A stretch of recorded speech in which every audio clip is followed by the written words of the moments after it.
Modern vehicles use sophisticated integrated diagnostic systems that communicate across multiple electronic control units, or ECUs.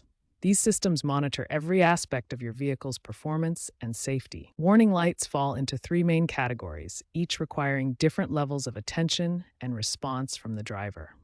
First are critical safety lights.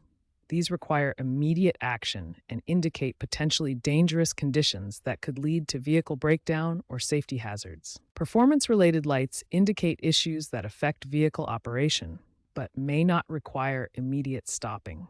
The most common is the check engine light. Maintenance indicators remind you of routine service needs.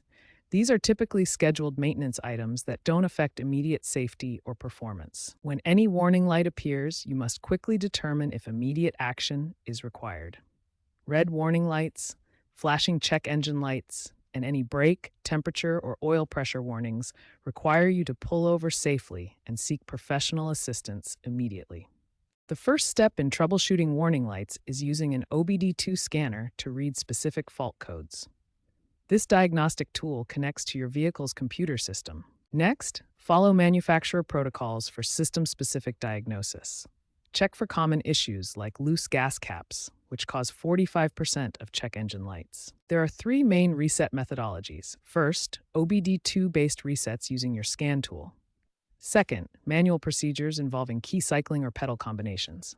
Third, battery disconnect for 15 to 30 minutes. After performing a reset, conduct a verification drive to confirm the issue is resolved. Drive for 10 to 20 minutes under normal conditions to ensure the warning light stays off. Important safety note: certain systems require professional service only. These include airbag systems, anti-theft systems, and high-voltage hybrid or electric vehicle components. Never attempt to reset these systems yourself.